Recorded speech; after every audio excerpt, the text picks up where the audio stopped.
Hello, everyone, and welcome back to the Mixing Glass brought to you by Bardtenders. I'm your co host, Michael Windsor. I'm so happy to be back with you once again. And we have, once again, another great episode for you tonight. Before we get into that, we have to bring on our wonderful host, the Florida man with the plan, Mr. Passion in a Polo himself, Mr. Jonathan Mateer. Hey, Mike, how's it going? It took so much to not say Johnny Dice. I've just I know. You're on a roll lately. Good old Johnny Dice. It's a good thing I It love you, suits man. you. It's good. I like it. I don't know if it suits me, but it's certainly happening. It's an outfit you've chosen for me, so I don't think I have a choice. Mike, Well, how are you doing tonight, buddy? I'm doing so good. It's Florida winter. It's low of 63, high of 78 today, so it's been pretty awesome. It's not winter yet. It is still fall. Don't take the fall away from me just We yet. get like Okay? 2 weeks of fall in Florida. Yeah, you guys don't have It's about- seasons. I get that. That's fine. But fair enough. Fair enough. Mike, I don't think people want to hear us talk about the weather. I think they want to hear about an awesome guest that we have on the show. I mean, I disagree partially. I think they'd enjoy hearing both. But I doubt it. to Highly placate doubt it. you, would you like to hear about the wonderful guest we have on tonight? I would. I absolutely would. Could you tell me? Just for you, Johnny. Sorry, God, John. you're so nice. You're so nice to me. Tonight we're going to be speaking with Frederick Yarm, and Frederick is a Boston bartender who got into the industry through writing about cocktails over 19 years ago.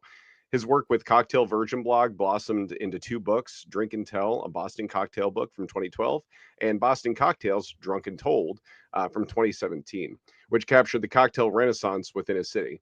After his first book, A Night as a Guest Bartender led Frederick to seek out a barback position at an establishment known for training bartenders, and he was soon promoted. Fred has been bartending at various establishments in town for the last 12 years and is an officer in the Boston chapter of the United States Bartenders Guild. Please welcome to the show, Frederick Yarm. Hello. Hey, how we doing? Doing quite well. God, I love that. All right. Wait, can Frederick tell us about his weather really quick since we both... Oh, yeah, absolutely. We have to talk about the weather. Absolutely. The most important conversation we've had all day. I think we're in the lower 40s. We're going to be dropping down to 29. Just hoping my garden stays on for some of the root vegetables for Thanksgiving. But, you know, it's a nice balmy winter day. You know, still haven't turned on our heat. Just holding out. You know, there's always one, and I'm glad it's you. This is what the listeners crave, John. That's what you have to understand. Yeah, they crave the weather. On Reddit, there's the whole no nut November. There's no heat November. So I mean, it's not I'm not alone. No heat November. It's great if you have the option to play that game, but if not, not so much fun. Yeah, you know, what is Reddit but a community builder? You know, the original community builder outside of our podcast, of course. Reddit is where I get all my news, so it's not all, but I trust everyone on the internet too. The internet never lies. It's self-regulating. We're gonna get off the rails here. I gotta dial us back. Fred, I know you have a 20-sided die over there ready to roll. And I know you're not going to lie to me about what you roll. So why don't you give that a roll? Turn it around and so you can see it. Oh, there we go. That? 10. Okay. Not 20, though. Not 20. It's half of 20. Quite literally. Right, John. Thanks, math with John today. Baby steps. Math. They don't teach a lot of math in Florida schools, so we're doing great. Ouch. Sorry, I'm not editing that out. Question number 10. What is your biggest pet peeve? Behind the bar or in life? Behind the bar. Man, if you're feeling spicy, let's hear them both. That's what the people are here for. Get it off your chest. Oh, so many. Not at my last bar, but just sort of stuffing napkins into glasses. Just walking up to the bar and rambling off a bunch of orders without even looking at the menu I handed you, and then being upset that I didn't have your name brands. I've actually had people walk away, which is fine. But I mean, like when you go Patron, Johnny, this, that, like skipping around with no, like what do you know, like, I'm like, well, we do have these things that are pointed, I'm like reading them off, and they're like, do you have this? I'm like, still no. Still no. Still no. So do you have this? I'm like, no, we still don't. I think there was a joke on one of my jobs of like, what's the definition of a Stella drinker? Person who can't believe you don't have Stella.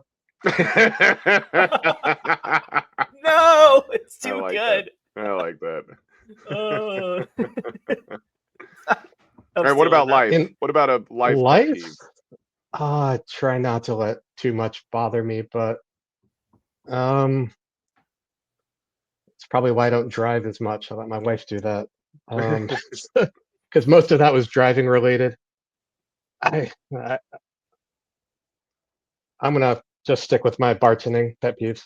Fair enough. That's fair. That's fair. Mike, what's really bugging you these days? Well, I mean, you've heard a bunch of my pet peeves. This one actually is near and dear to my heart because I work for a company where I field a lot of calls. And when people like, I'm not talking about a customer, but I'm talking about a solicitor calling our business, and they call and they say, "Yes, I need to speak to the owner," or "I need to speak to so and so." Who are you? Where are you calling from? What company are you with? And what is the nature of the call? It's like there are so many solicitors that call all the time for people just to call and be like, "Yeah, I need to speak to so and so." Do you? I don't know if that's true. They're And asking so for your Stella. No, yeah, I educate them, and I'm polite about it, but I'm like, look, whenever you call a business, you need to identify yourself, what company you're calling with, and what the nature of the call is. It's just etiquette. The moment somebody does that and they don't identify themselves, I immediately am in a bad mood, and I don't even want to talk to them. It's the bar equivalent of I know the owner. I remember one time at Drink, we had a new barback who was going to go pop champagne. He's like, they know the owner. And I'm like, everyone knows the owner. It's not a big thing. Literally, yeah, so do I. What about you, Oh. John? What's bugging you right now? I'm gonna piggyback, and it's not just solicitors, right, that call you and do things. It's reps that show up without meetings. That is one of my biggest pet peeves, when they just walk in at like dinner time on a Thursday or a Friday, and they want to sit down and do like a 10 flight tasting with you. I can't do that seems like so rookie though. Like you'd think that, or the reps that bring something that your establishment will never sell. They will never sell to you. Like, you'll never put it on the menu, but they want you to taste these 5 different canned vodka seltzer things. So it's just read the room, man. Like, this isn't the venue for you. Don't do this. Hey, you never know, man. You might have some patrons that would love a canned seltzer, and they're going to listen to this and be upset that you turned them down. I too love a good RTD every once in a while, but sometimes it's just not the venue to do it. I make a much better vodka soda just from scratch. That's fair. That's fair. Get at me. All right. We're not here to talk about things that annoy us and make us angry and things that, although it would be cathartic, I believe, for all of us, but we're here to talk about you, Fred. So we want to hear a little bit about your origin story. How'd you get into the hospitality industry? What was your first taste? I know you didn't start as a bartender, so how'd you get hooked? I guess, my first taste in hospitality was as a camp counselor in training, all the way up to senior counselor for 7 summers at a day camp. Some bartenders have said that doesn't count, but it kind of does. The voice that I used A lot of drinking at those camps, right? No, actually, at one of the overnights there was, and a few people got fired. But the voice that I used to deal with drunk people, and my ability to raise my inflection point, or just sort of connote where I could take my voice and my anger, was something I learned as a camp counselor, and I could scare the hell out of people if you elevate to that level, or keep elevating. But really, I started writing. I had a day job. I started writing about cocktails in 2006. Just started as a cocktail every Sunday, got a little bit more frequent. Around '07, started going around town, with the various bartenders in Boston, learning from them, writing down their recipes. Um, and then, it sort of blossomed from a journal into a blog. When my day job took a pause at the end of 2011, in 2012, a friend's mom told me to write a book, so I did. I wrote took 505 recipes from around Boston, put out my first book. Is that the area? Is that the area code? Why 505? 617. Why? Because that's what I had. That's what I had, and I wanted to publish. It wasn't like, I self-published because no respecting book publisher would put that out pretty much. They would have picked 40 and have some photos. And then, it led to like giving some classes around town and a talk at Portland Cocktail Week. And then they got me behind a bar for an industry night. It was a whiskey amaro night based on sort of like Wild West movies. And it was like 10 bartenders. I was the only non-bartender in this industry night, paired up with Katie Emerson of the Hawthorne, previously Death and Company, New York. And I thought it was going to be the only time I was ever going to bartend. So we did a 9-drink menu of Women of the Wild West. Jokes on you. Yeah, well, everybody else was like doing 2 drinks, not really coordinating. And I pushed her. I just was like, more. Might be the only time. We filled the room between her star power, my social media. I had so much fun. I turned to my wife. I was like, I should do that. And she's like, yeah, you should. And I'm like, when will I see you? I'm like, we'll figure it out. I had to find someone stupid enough to hire me as a barback, having already written a book with no restaurant experience. All my buddies. At least you could literally walk in with your book as your resume. That's pretty good. People knew me because I'd already sat at their bar. I think that actually hurt more than helped because they're like, you're too much of a challenge. I got hired at a gastropub, and it was pretty much one of those. I think I applied to be a bartender. I didn't hear. I applied to be a barback. In the morning, I had an interview at noon. I came back at 4 for a stage, and I think I got a job offer at like 9 p.m. that night. Started Nice. like 2 days later. Barback for a couple months, and then got promoted to lunchtime bartender, and the rest is history. Mm-hmm. All right, this is where I start unpacking. You said so many things so quickly. I gotta pull back the layers here. Sure. So, you started sitting at people's bars and you started writing about books. There had to have been a moment in your life where you're like, I love cocktails, right? What was that moment that said, I want to start writing about these things? Like, what was it? It was my wife's idea to start cocktails. I had a couple, influential cocktails like years ago, like probably at the first craft cocktail bar in Boston, probably around 98, 99. My friend was dating a girl around the corner from the B side on Windsor Street, the OG Boston cocktail bar. He's like, hey, can you? And I knew both of them, so I just went there, and it's the first place with fresh juices, and we didn't even get to see a menu, and they already started taking our order, and they're like, my friend Shannon was like, oh, I'll have a lemon drop, and I'm like, I'll have one too, because I had no clue. So my first craft cocktail was a lemon drop. So I still have a soft spot. Why? Just I think my science background was what I started like documenting, journaling, recording. Just in my nature to write down all the books I've read. There are some things I don't document as well, like food recipes that confuse my wife because she's like, how will you ever make the same thing twice? I'm like, that's the point. But with cocktails, I had an audience, and yeah, just kind of people wanted more and more and more and more photo. They wanted photos, tasting notes, and it kind of blossomed from there.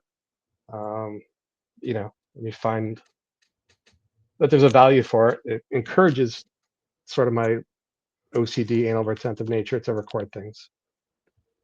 Same. That's why we're doing a podcast. So I think this is another important question too, because you wrote the books pretty early in like the cocktail renaissance, right? The modern cocktail renaissance. So what was it like, walking up to a bar and just talking to people and getting the information back then when there wasn't a ton of places using fresh juices, and to start transcribing all of these drinks and taking notes? Like, had to have been a crazy experience. Well, I mean, at some point really early on, you kind of knew all the bars in the scene. You knew all the bartenders. Now I have no clue who all these kids are. There's tons of people.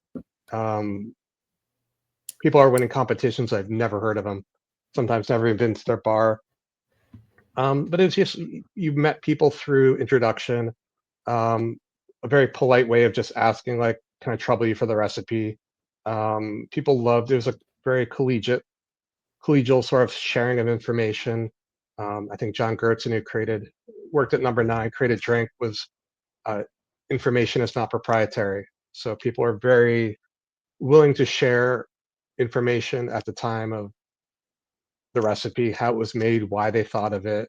The berry flavors were popping because we had a maraschino, and um, you just got them talking. And I think people didn't ask, so they were just happy to have an audience.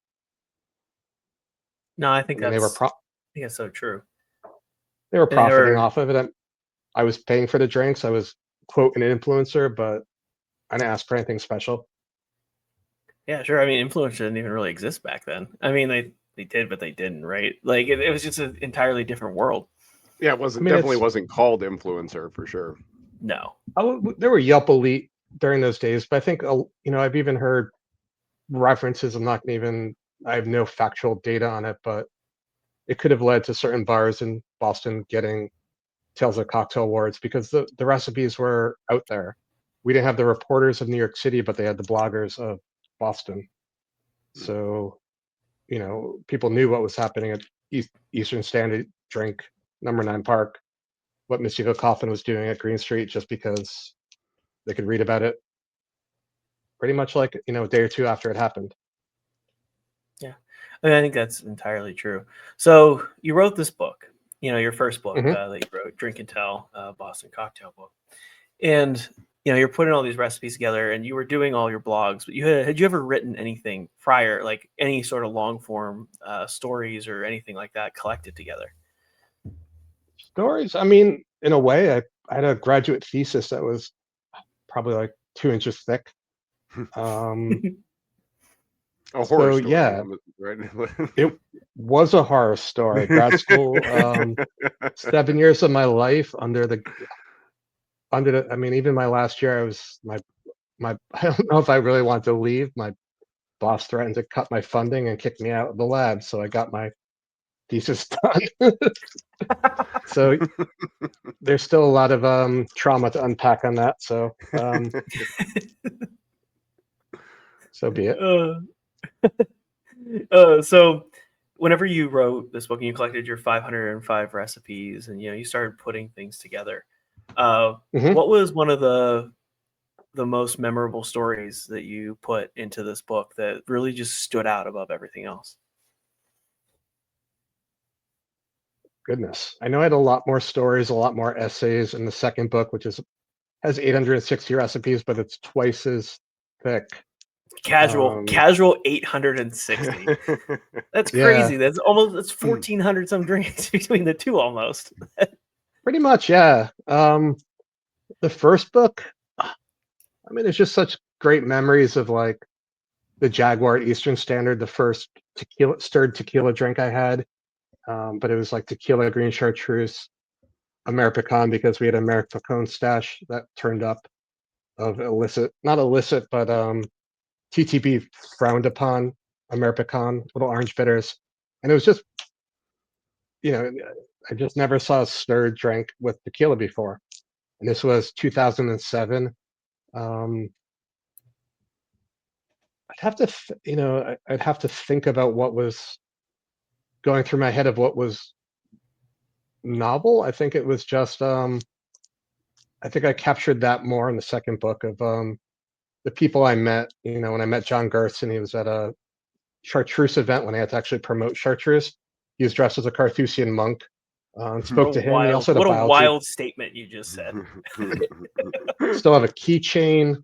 I still have one of my two shirts from Green Chartreuse. Um, and I think the other I gave away. And when I was in Oaxaca, there was a guest bartender at the distillery. I was staying out for the week, and he did a menu with chartreuse, and I was just like, "Do you want a shirt?" And I'm like, I ran back, all 100 feet to my room and brought him a chartreuse shirt, and he like lit up. because I don't think those things really exist much. They don't need to promote chartreuse.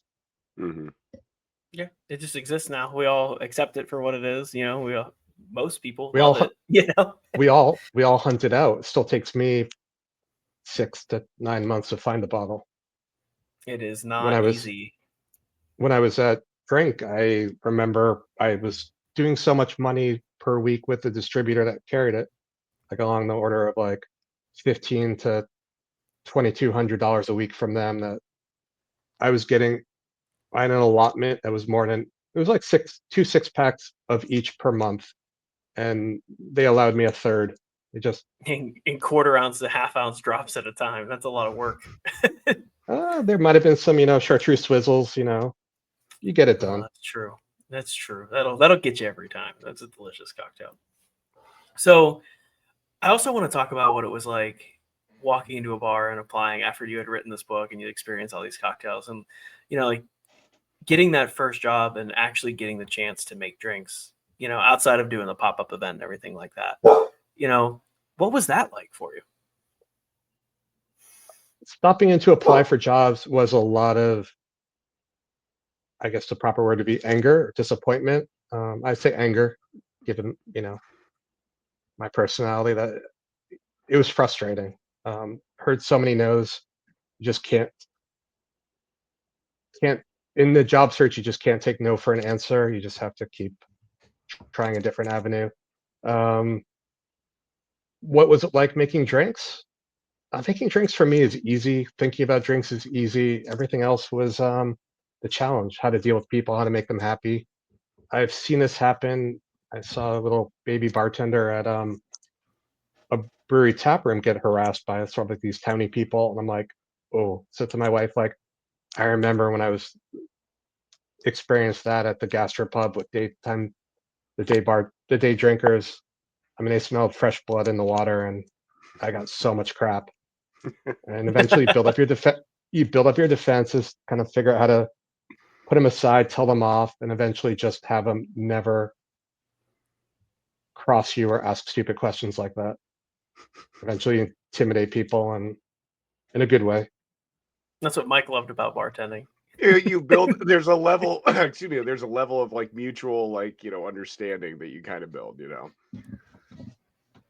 Once you've seen it all, I mean, I think 2 jobs ago there was some towny guy, and we're in a restaurant in a hotel, and he started giving me crap. I started giving him crap back, just testing the waters. He smiled and laughed. One of the managers looked at me and was like, "How did you do that?" And I'm like, "Because I've worked so many different styles of bars that I knew what he was looking for was just to see if I could give know. crap back to him." It's And when I because I was could, a camp counselor back in the day. Yeah, right. And he's basically just a giant child, and I knew exactly what to do. That's what I was thinking. Like, sober children are a lot like drunk adults, to be fair. So I do think there was some foundational work that you laid at that camp for sure. right, but I mean, the more styles. I mean, Eric Castor talks about this more. That you cross train at different places, volume, um, lower end, higher end. You gain some tricks. You gain some stylistic ways. There's nothing better than working a bar where they empower you to be sassy. My idol, one place, my favorite last call was like last call, and someone was like, "I'll have another," and they still have like half a beer, and I'm like, "Show me what you got, kid." And they're like, what do you mean?" I'm like, "I don't think you're gonna finish this one, much less the next one, and I don't want this to end in tears. So, show me what you got." They either like nodded or downed it, gave 'em a new one. Nice. And There you go. can you do that in fine dining? No. Why, of course I will get you that drink because you quote didn't hear last call. It didn't count. And I will sit here while you drink that one drink, because that's the type of hospitality that we offer. We let you finish your meal, even while I mop the floors around you. Which when style people do are you like, prefer more? it depends, sometimes it's for the art, sometimes it's for the money. You're gonna make more money in the volume. If you're,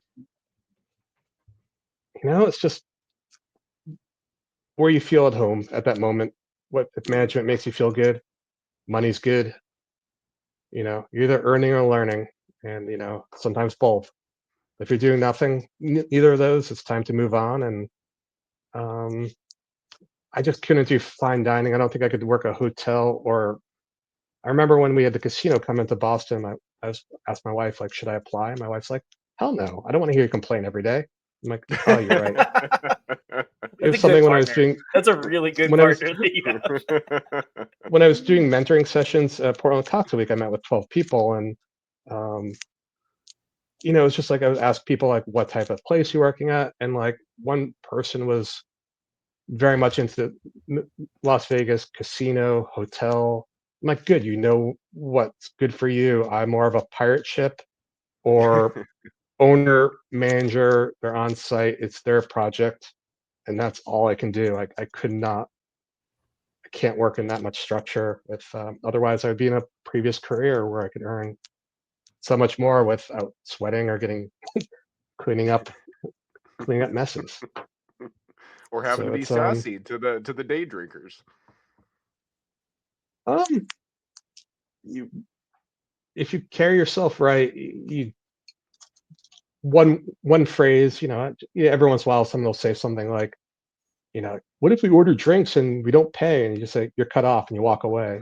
And the other bartender, they have to flag down the other bartender, Mike. They already realize we've screwed over half the bar staff. We better not mess up again. Puts people in place pretty quickly. You're cut off. You're earning or you're learning, right? Okay, that's such a great phrase. So you touched on mentorship a little bit, and I think this is something that has been a growing positive movement in the industry over the last decade or so, as it's starting to gain momentum, and there's a lot more transparency, a lot more sharing of information. It's like you said, information isn't proprietary, right? We're starting to share things much more than we ever had. So what are some of the best pieces of advice that you offer people that seek you out for mentoring and guidance on their path?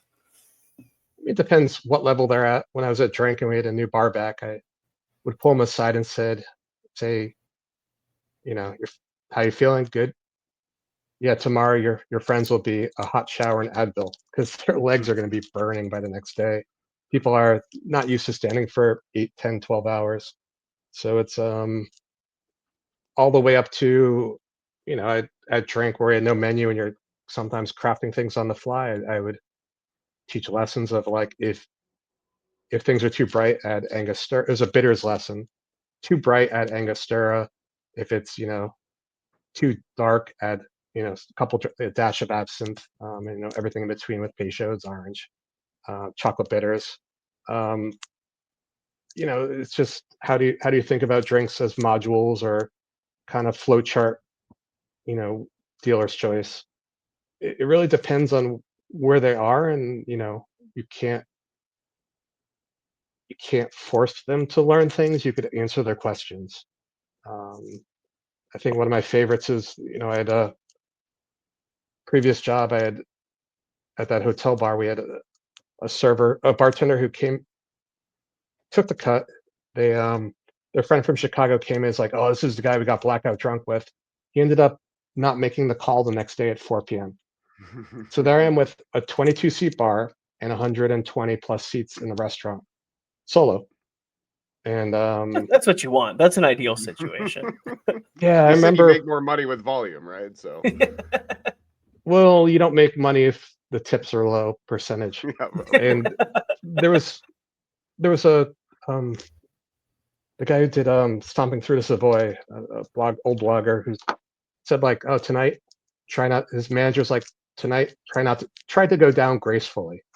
And, at least they knew. That's great that they at least had the expectation. Oh, what is it from Toy Story? Falling with style, right? It's not flying. Falling with style. Yeah, that was Eric Ellisted of Stomping Through the Savoy. He actually bartended at the Alembic, and in San Francisco. But so they decided one of the servers who wanted to be a bartender, they bumped her up. And I just said, Lucy, if you save my butt tonight, I will teach you everything I know. I worked service and made all her drinks, and she just took food orders and taught her things. And I think the proudest moment was when a server came up to a manager. The manager came up to me and was like, oh, Lucy was on service because, when you're in your 20s, you're a lot quicker than when you get older. But it's like, oh, could you do this drink? I don't think Lucy will be able to do it. I'm like, what is it? It's the last word. I'm like, she's got this. So I assembled like 100 drinks that I think you should know with the ingredients that we have. And she gets a ticket, turns to me and says, cherry or no cherry? I'm like, cherry's a nice touch, but not necessary. And it went out. And they looked at me. It's like, I told you I taught her. That's a great moment. That's pretty solid, yeah. I think Tobin Ellis said it best about the service well. That as soon as the servers stop saying, "Oh, thank God it's you tonight," you're done working in the service well. your career has ended. Servers there were happy I would work the service well, except there's one place I staged, a beer bar near me, trying to rescue the job I just left, trying to find like a part-time job just to make a little extra money. It's a top 5 or 10 beer bar in my city, about a 3-minute walk from home. I saw when I got there were 2 people, one a guest and one a server, that I barely overlapped with her, but she's like, "Oh yeah, I remember my first night there. Or first time we spoke, like you were mean to me." I'm like, "Was I on service well?" She's like, "Yeah." Like, yep, that was me. Because you asked really dumb questions to the person who has their head down, not the other bartender, not the manager. You asked the person who's trying not to hit 20-minute ticket times. And this is why every service well in a restaurant should be behind closed doors. So guests don't see that, because I enjoy watching it personally, but there was it is good. There was one person who they brought someone over from another restaurant who kind of like had the same title as me, and I just let them take charge, but they decided they want to make a cut. And I'm like, oh, I don't want to, 3 bartenders. And I'm like, I don't want to be the person. I don't want to be here if you're making a cut. So I took the cut, and then I'll take the cut. I mean, I was just like, this is not going to be good. So the Google review or the Yelp review the next day was, the bartender at the service well was swearing, and how much the words coming out of his mouth. I'm like, yeah, I was sweating, and then you want to cut someone? Like, I'm running around, and you think it's time to cut someone? I don't want to do this well, with 2 people. I eventually left that because they decided to save $6.75 an hour on labor. They dropped it to 2 bartenders, and I was sweating too much. The heat vent was over the bar, and I was wearing a vest, tie, shirt. I was just... Yeah, but you do this long enough, you know when it's time to call it a day and head to greener pastures or the next bar down the street. I do have a question. You said that they left a Yelp review that the bartender was swearing. Was it a negative review or a positive review? I mean, how could that be a good thing unless it was colorful? Well, I'm just saying, like, it just depends. I don't know exactly the spot, but yeah, Mike's the guest that likes getting insulted when he's a customer. So this is true. I'll take a little abuse. I do enjoy it. Dinner and a show. I've never worked a true dive bar where I could swear at people. He was not swearing at people, but he was a stand-up comedian, and he also he was pretty crass. He said things to management that I thought he would get fired for, but never did. So those are the ones that work those jobs the longest sometimes, which is a wild thing. He was just a crazy man. He started. So we had a glycol chilled like martini on tap. It had 3 taps, but it had like that ice sheen on it. And he started the shifts by making all the bartenders quote jag off the ice shaft. So, and you're like, oh my God. And the management knew this was happening. And I'm sitting there like, every shift, that's a lot. Every shift is a lot. Well, that you work, it's only like, he probably worked 4 times a week. And my overlap with him was probably at least 3 to 4 times is too many a week. One time is enough, I think. Not for Sam. So just God bless the kid. Circling back, as we always get off the rails, I want to talk a little bit more about mentorship. So, sure. If you have somebody who's coming to talk to you and they're not happy with where they're at, what are Mhm. some ways that you diagnose, the process for helping them, talking them through it, getting them to even self-realize, like, hey, maybe these are some steps that you should take? I mean, it depends. I've done everything from find the people their next job. I mean, there's nothing worse than being with someone unhappy. That's a toxicity that I've been guilty of. Um, you just want to be there for your coworker, whether it's to make them happy in the job or at their next job. Um, you can share experiences, try to get them on the bright side, but if it's time after time, it's instead of telling them to find a new job is help them find a new job. You can't fix broken. You can't, you can only do so much. You can give people new ways of thinking about it, but when it's too far gone, you know, be the mentor and help them on. Be the career coach and help them on. There's Yeah, definitely I think people you can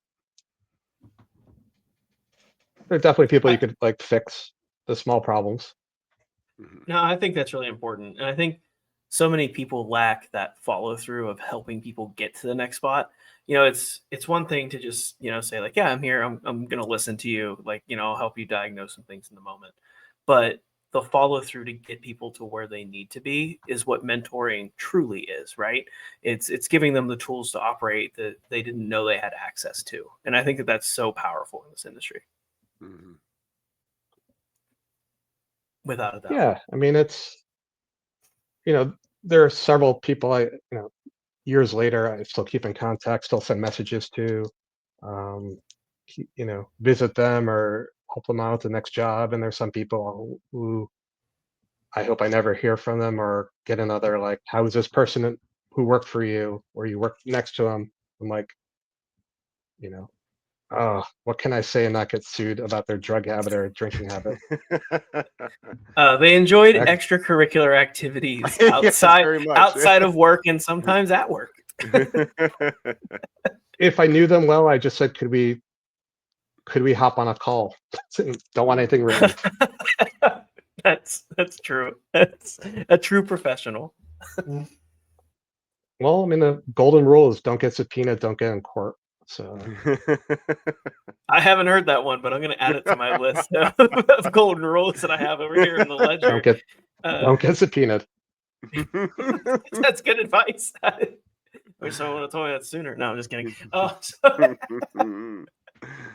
Okay.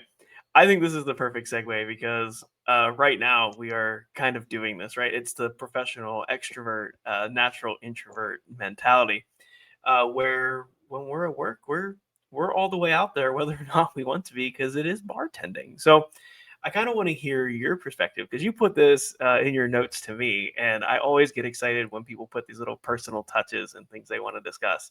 So, what does it mean to you to be a natural introvert and a professional extrovert? I mean, my previous career was science. I mean, my last job was I was a bench scientist. I wrote reports. I was in the lab. Um, my boss was in a cube farm a seat over to my boss's boss was across the ocean in England. My boss's boss's boss was down the hall. The rest of the team was in Cork, Ireland. It was very abstract, and it was fine that way.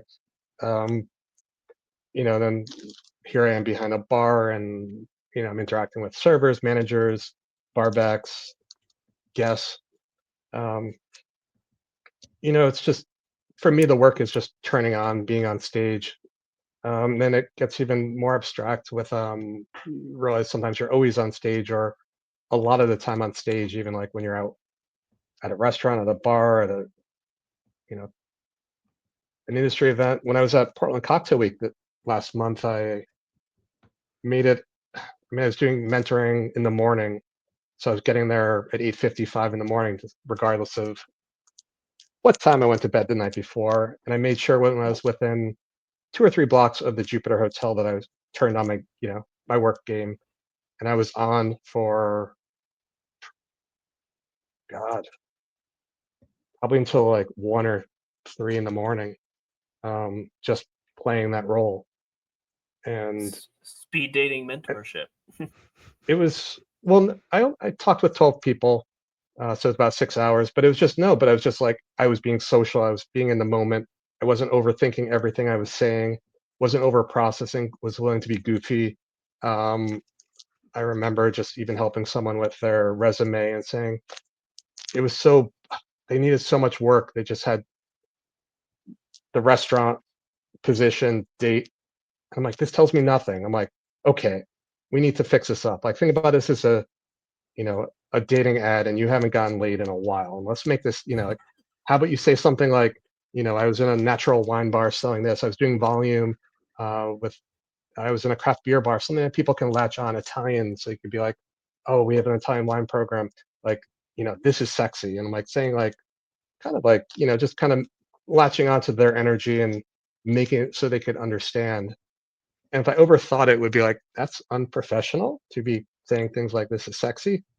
And it's just kind of funny because now I'm like kind of on my downtime, on my own time, and receiving texts for people. I got a text from someone like, "Oh, I have to work on my resume as you said and make it more sexy." I'm like, I can't believe I said that. So it's um, it was funny at the moment, and you know, it was when you hang out with the kids, they're in their 20s, making jokes about labubus and other random things about pop culture that never existed when I was in my 20s. But even people I talked to on I think it was Sean Soul on his podcast talked about like, uh, people you talked to. He had Lindsay from Lush Life, about the cool people he met on the bus. And one of them was a person, they were in there about 25. And I was able to talk to him about books I read when I was 25, including like Japanese post-war, about a lot about, figuring out figure, where your person, your sexuality, et cetera, figures out in the world. And you're finding people that relate to. Even I was talking about music that I hadn't really thought about. Um, subculture is just it's a reconnection to your youth and kind of reliving all of that and kind of being the extrovert and walking up to people or sitting next to them and just starting that conversation. It helps that Portland Cocktail Week you're sitting with people that are really open, really feel safe talking to you. And the rest of the real world isn't. Um, Well, so that's a yeah, you complete make environment. That's a complete environment shift, though, because you go into that knowing that in Portland Cocktail Week, knowing that you're in a safe space, so you're a little bit more vulnerable than you would be on a day-to-day basis. right. But when you're working, I can make my bar feel a safe space. I am controlling it. I'm making people feel seen, watched over, protected. Um, Self-deprecatory humor kind of bridges that gap, and you get people to feel comfortable. So you get regulars. But I mean, that's the work face, and I can go home and then kind of hang out with my cats and make cocktails and photograph them and work, post it on Instagram. So it's sometimes there's like a duality where I like be reading, get up, go to work, be on, and then turn it off. Um, It's I think important it's for just balance. the introvert is the recharge. For Portland Cocktail Week, I was just like, I will recharge when I get home. So That was the next question that I had for you. What is your recharge? Because everybody has their own thing to get those batteries back to where they need to be before they put themselves out there. uh, you know, I still make a cocktail a day for my Instagram and blog.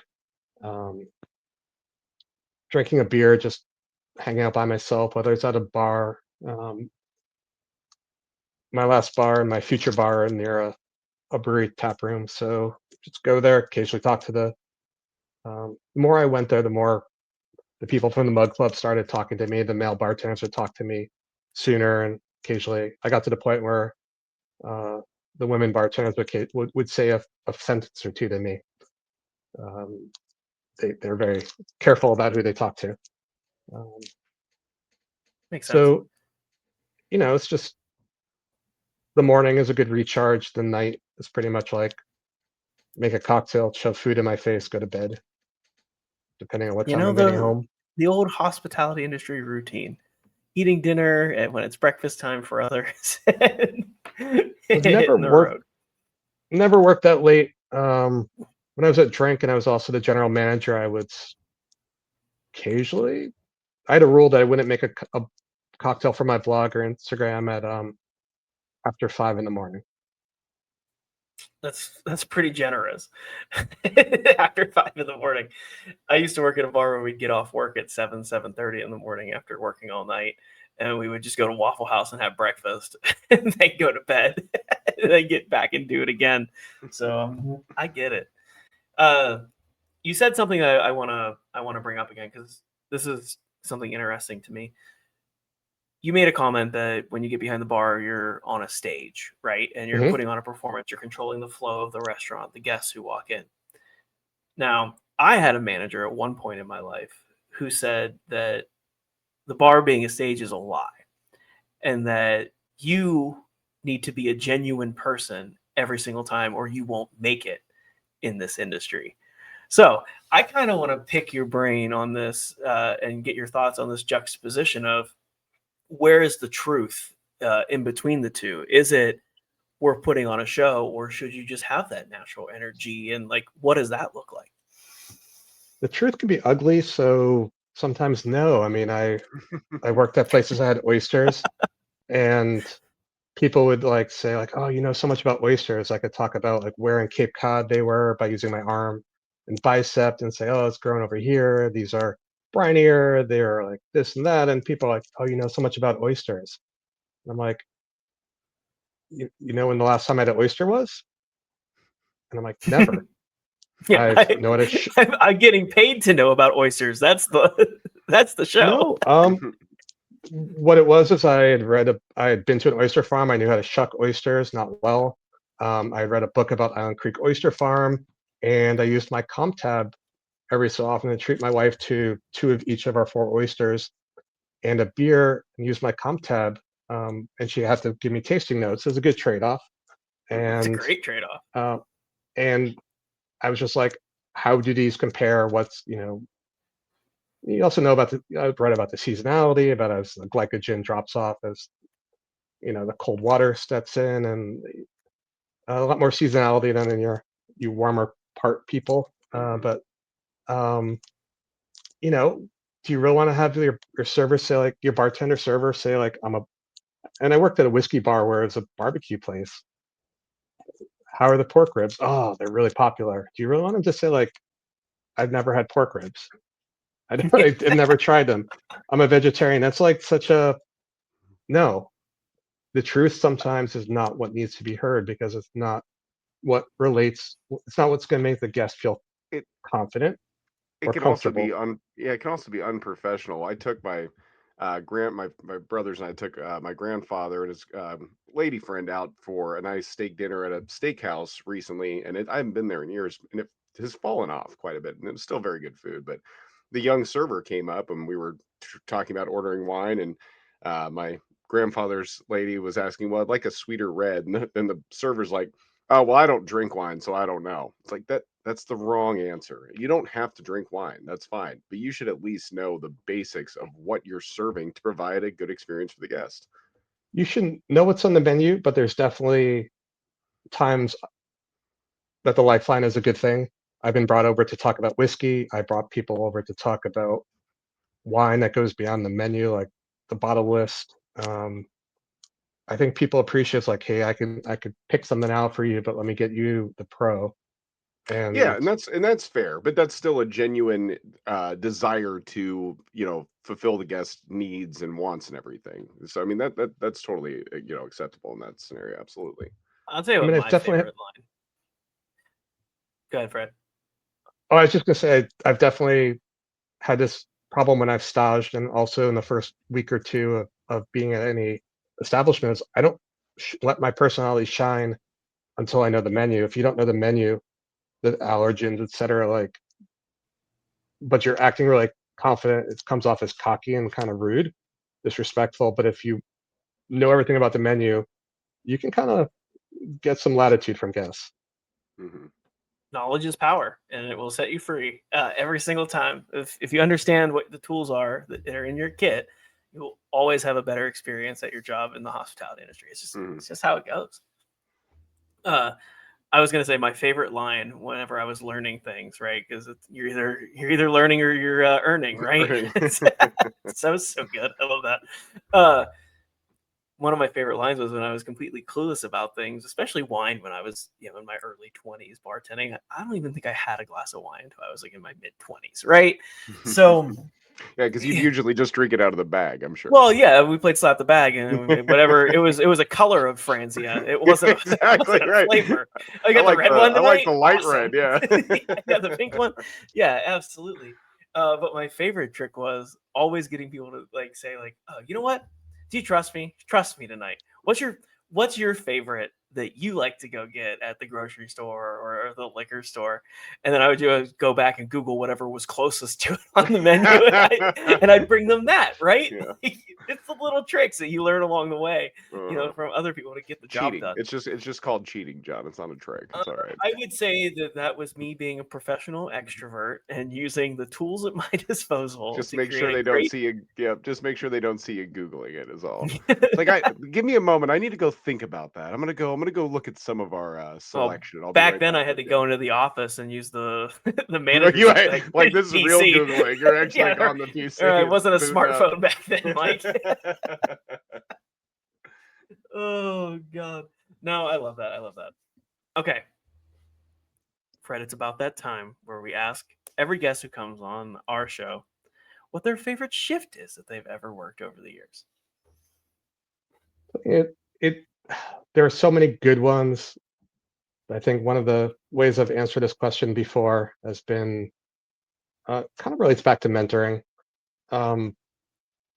It was someone who started as a barback when I was a daytime bartender at my first job.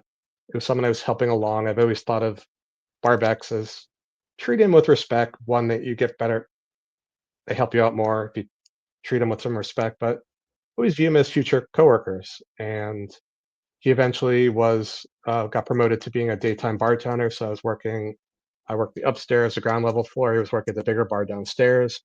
And then, I was doing some nights, a couple nights, one night per week. And on New Year's Eve, I got to finally get to work with him as a bartender. And it was we were a 2-man bar upstairs, and I got to work with him. And it was such a great experience to see him. I got to treat his friends well and got to hang out with him. And, still just to see the progression of someone blossom from, I think he had worked at a liquor store all the way up into, being a full-fledged bartender and getting to have that moment that kind of felt like I played a role. I was not his only mentor. There was a type of learning establishment where everyone played a role in raising the tide, raising the boats up. But that's so cool. That's something that's so rare. Like, this industry allows you to have those special moments like that. There's so few jobs where you can watch the tangible progression of somebody as they go from novice to, expert and master and future teacher down the road too. I mean, someone sitting in an office like, yeah, my spreadsheet's cool, but they're not super excited about it. Like, we're not going to work on that spreadsheet together. We're not the same way that we can tend a bar in the same way that, you guys got to do. And it's such a great story. And I love these moments because it really does show that everything is just transcendental across the entire industry, because we've all had moments like that. Yeah. I mean, some of the other answers were more wild and crazy, but not as meaningful. Just kind of you can't tease us, though. We gotta hear. I gotta hear at least one, right, Mike? Either one wild or one crazy, Yeah, one or the other. I mean, you visited me at Drink when I was there in 2021 to 2022. And I will tell you that my friend Josh that I brought to that bar still talks about that night because of how much he loves the cocktail that you made for him. He actually was going on a date about a month ago and asked me if you still work there so he could take his date to that bar and sit across from you. And I was like, oh, sweet baby boy, that bar's not there. It's not gonna work. Yeah, the owner was a little fiscally irresponsible. God, I mean, there's so many. Like, there was a time when our director of operations came to visit, and sat at my bar, met these two women. The director of operations hit my coworker's vape pen, and meanwhile, like, I think at the end of the night, like, those two women stayed on. I think there's a video that I have of the bar being set on fire with chartreuse because we had, had so much we could just burn it. Um, and it just What a seeing great people's problem to hands have. playing with the fire. And there's videos of these two women who we didn't know their names, but they hit it off really well with our director of operations. So they became like our industry buddies for the night. They weren't even industry. Um, and there's pictures of one of them in leather pants dancing on top of the center island at that bar. I don't even. It's just like one of those things of like, how did it even happen? What was Why step 1 through step 11? step To the leather step pants on one an was island. my my direct my director of operations was just crazy awesome. It did, yeah. I mean, I think my wife used to think I was having an affair because I stay talking to him until like 6 in the morning about kind of, we helped reopen this bar and just talking about plans and the world. And he was crazy and spontaneous like that, and still ran multiple properties. So I think he was just worked hard, played hard. But when he stopped in, it was rather memorable. We all have people like that. I mean, I won't speak for you, Mike, but I've definitely had those mornings where you're just having this awesome conversation with a coworker, an owner, somebody, and you just completely lose track of time. Like the whole restaurant's clean. Every other chair in the restaurant is completely flipped upside down. Everything's put away. Cash is counted. And you've been nursing the same beer probably for 2 hours, not even realizing that you haven't touched it or got to another one because you're having these just mind-blowing conversations with somebody that you haven't had a chance to in a long time. And like, that's a cool moment too. I I can relate relate to to that, all. except for, sorry, go on. I was going to say I can relate to all of that except for not opening another beer part. But okay. Thank you. That's exactly what I was going to say. I appreciate you. That's exactly where I was going. Took the words I right out of remember. my mouth. I remember when I became the bar manager, general manager of Drink, and like the finance person was like, "Oh, you still getting tecates for the team?" And I'm like, "No, like I'm buying craft beer. I mean, 90% of our sales were cocktails, 10% was food, wine, and beer. So I was buying craft beer for the team, and we were drinking most of it. So, I Nothing mean, like like a they good can make. 9%er at the end of the night. No, most of it was um, some of the. I mean, there was 4 buttons. And it was my program was like said lager, Kolsch, 16 ounce, IPA, dark beer, porter. I probably just said dark beer and then cider. Those were the 4 buttons, and I would rotate.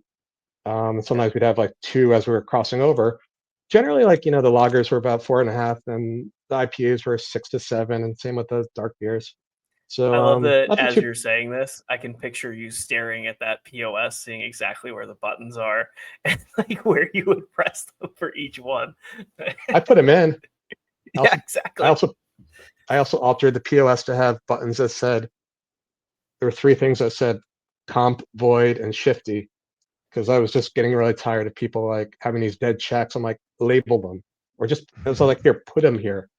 And Yeah, then see, this is the full circle part of the show where we get back to those pet The peeves. pet peeves. Yeah, exactly. From our role for I still initiative. There it is.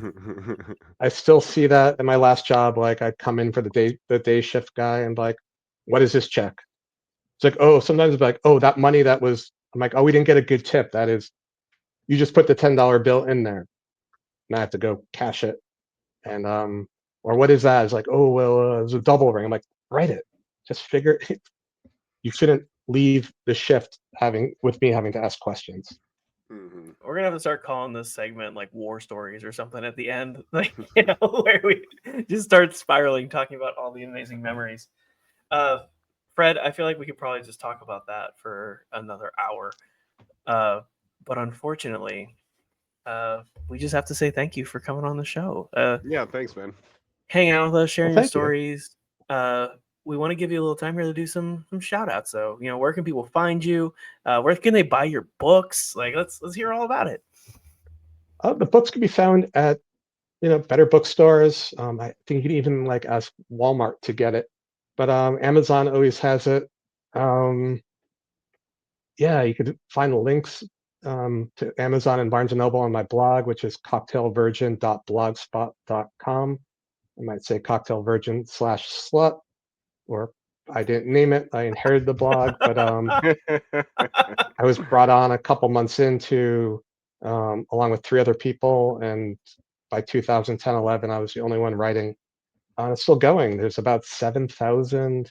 Let's see, I think it's about 7,000 drinks on there that date back to Holy cow. 2007. Wow, that's insane. So far we have 325 this year, plus 13 more to be written, plus the rest of the year. Yeah, I'll be opening a bar. Who knows? It could already be open by the time this thing airs. Gato Exotico from the people who do Wusong Road. And that's an amazing tiki bar, Wusong Road, and this is their Mexican spot. Yeah, I got to see the space on Friday. I'm getting to see the food tomorrow. I think it just got inspection. It'll get inspected tomorrow as well. So it's rolling along. That's exciting. It's always fun to open a new place and get your foot in the door at the start. Like that's gonna be fantastic. It's part of ageism. I was quoted in an article in 750. It's like you hit a certain point in that you're either going to be if you're not going to be the manager, you're going to either open a new spot or fix a place that's failing. And those are my few places I get pigeonholed. We all get pigeonholed somewhere at some point in our lives. It's not a bad thing. It's accepting it that's the hard part. Yeah, co-host is one of my pigeonholes for sure. And you make a damn fine, good-looking pigeon, Mike. Thanks. Oh, that's the next animal noise when a guest rolls in that 20. I hope so. I want to hear That's your easier pigeon. to do than most of the requests, to be fair. Pigeon's easy. I've New England, I've lived in places where you live on a top floor, you get pigeons on your kind of kind of on the slanted roof, so you hear them cooing and mating, and you get to know pigeon sounds. I'll take a pigeon over a hissing armadillo any day. Mike, shout outs for you tonight. Dude, I want to shout out our Patreon because you put a lot of work into it. We've actually got some pretty cool stuff going on there. Obviously early releases every week. We got the ship drinks for after the episodes, the campaigns that we play for Telling the Telling. You've got the Hey Bartender game show that's been a lot of fun to play. And we've got the new Ashes of Barovia, and there's a lot of cool stuff going on. So if you enjoyed the show and you'd like to not only get some more cool content, but you'd like to help support us, check out our Patreon. I'm sure all the links and all that stuff are in our bios and descriptions and all that jazz. Yeah, and shout out to all of our subscribers, you, Mike, my mom, and Danny. Hey, Danny! I love that. What a labor of love, but there is some awesome stuff on there. One other shout out is you can find me on Instagram, Threads, and Blue Sky at Frederick Yarm, FrederickYarm, and also Mastodon if you use that. I don't know what Mastodon is. Now you have to tell me. I only know the You're either learning or earning. Bands. I'm learning. Mastodon was the first decentralized, one of the early decentralized non-Twitter. Obviously Blue Sky took off, Threads took off, although Blue Sky, like everything I write about bartending gets picked up better, and some of the stuff I write about politics have gone viral on Threads. It's very, very different, and their algorithms are Threads is very sensationalistic. Good to know. Duly noted. Download Mammoth. Dig one up. You have to dig one up? Is there an archaeology joke in there? The Mastodon it's almost there's not as many people on there. It's the most difficult to navigate. Is it just you? Or are you the only one writing on there now? Is it like the Virgin Cocktail or CocktailVirgin? You're the last one left. No, there's a dozens opposed to hundreds, opposed to thousands. Sweet. That's a good name for a book. The Last Mastodon, my autobiography. The last one left. John, why don't you give us some of your shout outs? Thank God, stop me from talking. Jesus Christ. I have a favorite podcast, Mike, and it's called Bardtenders. You're probably listening to it right now. You can check us out on social media at Bardtenders. You can head to our website at www.bardtender.com, where we have amazing resources for hospitality, wellness, on-the-job education, and it's all free as it should be. Information isn't proprietary. I'm going to steal that phrase, so that's really sick. We also love doing cool shit with cool people, so you can reach us at our email at contact@bardtender.com or slide into those DMs. We like to hear from people that listen to the show. We want to hear from you, so never hesitate to reach out. And do cool shit with us. And Mike, last but certainly not least, we love 5-star reviews. 5 stars only. That's right. And if you leave us a 5-star review and absolutely roast us, we will read it live in an episode. What do you always say, Mike? Why can't I ever remember this? I knew you were going to remember. What do I always say? Give us your best, worst 5-star review. Leave us your worst 5-star review. Yeah, that's what we want. I came up with it. Why can't I remember it? God. Write it down. You don't have a pen. You don't have a pen or a sheet of paper. I'm prepared. Absolutely not. God damn it. Well, Fred, thank you for hanging out with us. Thank you for coming on the show, sharing your stories. I can't wait to go read your book. I actually haven't read it yet, so I got to go buy it now. It's going to be a Christmas. I feel like you need to get it, and then you need to, like a bird watcher, you need to go out into the wild and you need to have every one of the drinks listed. Oh, that's a good hobby. Cocktail watching. I mean, you just go and take binoculars and sit at a restaurant and look for cocktails and try and find them in Fred's book in Boston. That's you get kicked out. That's how you get kicked out of a restaurant for sure. Definitely, but it would be fun for a little bit. It would, especially if you're drinking cocktails. And you know what? That staff, that'll be one of their favorite stories that they tell on our podcast later down the road. Remember that guy with the binoculars? It's the goop. Now it's the glasses that record the video. The smart glasses. Yeah, it's exactly what it is. You wear the recording Ray-Bans or whatever they are, the Google frames. Fred, thank you again. Mike, let's clock out for real. Yeah, thanks, Fred. We'll see you all next time. Yeah, we'll see you next time. Bye.